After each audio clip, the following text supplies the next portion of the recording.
যারা চাঁদাবাজি করো, মাস্তানি করো, আমি বুঝি না তারা কি জাতের লোক। গায়ের রক্তটা কিসের? মানুষের রক্ত না পশুর রক্ত?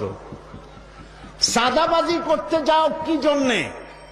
একটা মানুষ বহু টাকা বহু কষ্ট করে জমি জমা বিক্রি করে ব্যবসা করতেছে, সেখানে যাইয়া আমাদেরকে 2 লক্ষ টাকা দিতে হবে।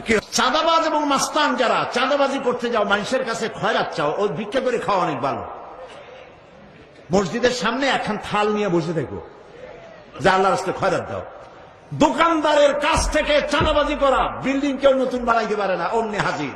গলায় সোনার চেন, হাতে কতগুলো আংটি, তারপরে হাতে মোবাইল, গলায় সোনার চেন।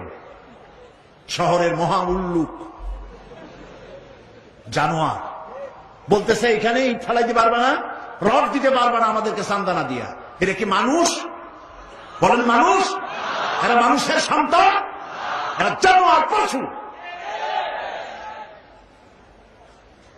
চাঁদাবাজ এবং মাস্তান, সন্ত্রাসী, ইসলামে এদের কোনো স্থান নাই।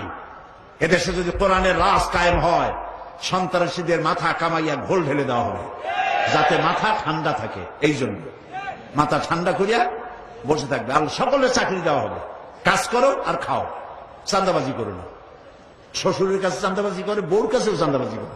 এত বড় লক্ষ্মী ছাড়া বউরে যায় বলে আমার হিরোইন খাওয়ার পয়সা দিবি। পত্রিকা আসছে না ভাই? কত বড় শয়তান, বউর কাছে চাঁদা চায়।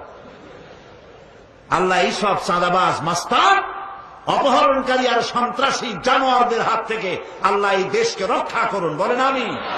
চিল্লায় বলেন আমিন।